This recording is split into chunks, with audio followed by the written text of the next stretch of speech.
Eto, pangalawang tanong. Baka sakaling manalo ka na kasi madali lang to eh.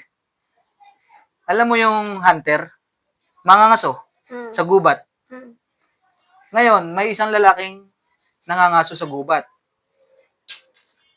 Kumbaga, babarilin na niya ng yung baboy damo, babarilin na niya. Nakatapat na yung krus eh. Mm. Nakatapat na yung ano, kakalabitin na lang niya. Mm. Pag ano niya, pagkalabit niya, biglang tumawid yung unggoy ngayon. Mm. Sa madaling sabi, ang unggoy ang tinamaan. Oh. Ngayon, ang unggoy, tinamaan siya. Mm. Nagpagulong-gulong. Nahulog sa bangin. Mm. Tumama ang ulo sa bato. Mm. Ito ang tanong. Ano ang kinamatay ng unggoy? Bagok. Nabagok.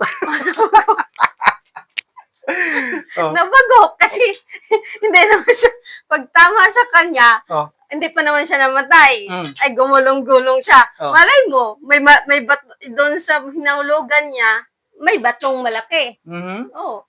Edi doon siya nabagok. Oh. Sure ka na, nabagok. Oh. Pagkabagok ang kinamatay ng unggoy. Pagkabagok. Hindi naman yung pagtama kasi gumulong-gulong. Malay mo, daplis pa, ano? Daplis pa. Oh. Kaya na. Pero sure ka na doon sa nabagok? Oo. Sure ka na? Oo. Mali pa rin eh. Mali talaga eh. Isang Paano? pagkakataon uli. Isipin mo maigi yung kwento. Uulitin ko. Pagkalabit ng pamaril ng mga ngaso, dumaan bigla ang unggoy, tinamaan.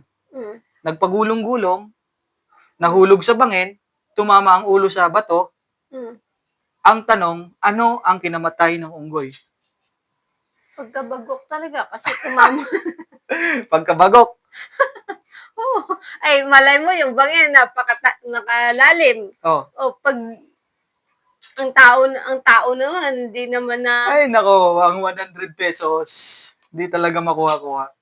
o, isa pa, yung ano, pagbagok niya, natusok yung bala, yung Yung bala sa katawan sa niya. katawan niya. Oh. Lalong, kasi nagpagulong-gulong na siya eh. Oh.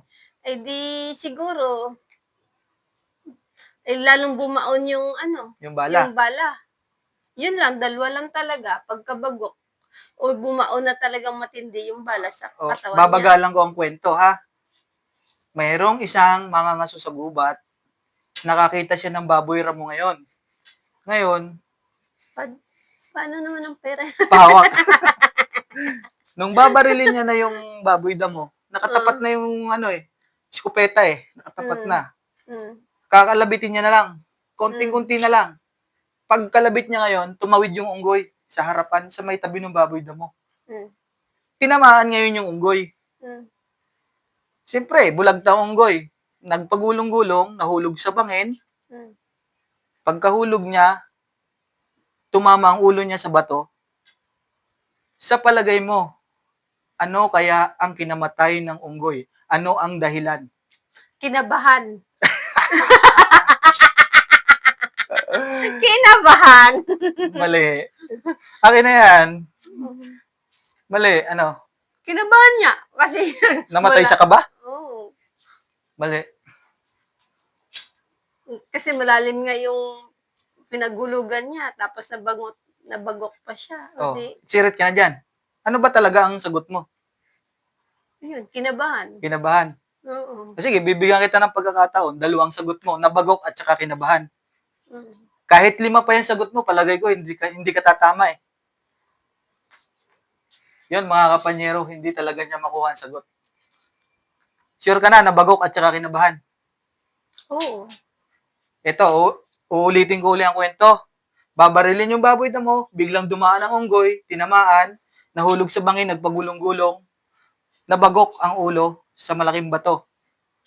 Ang kinamatay ng unggoy ay, sirit ka na, aksidente.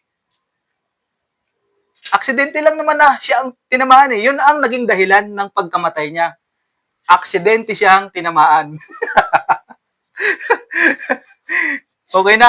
Hindi naman siya mahuhulog sa bangin o babagok ang ulo. Kung hindi siya aksidenteng siya ang tinamaan. Yun ang naging dahilan ng pagkamatay ng unggoy. Okay ka na? Wala na tayong magawa. Yun talaga. Ayun, mga kapanyero, salamat po sa panonood Sayang. nyo. Sana ay na-entertain po kayo. Yung mga viewers namin dyan, shout out po sa inyo. Maraming salamat po.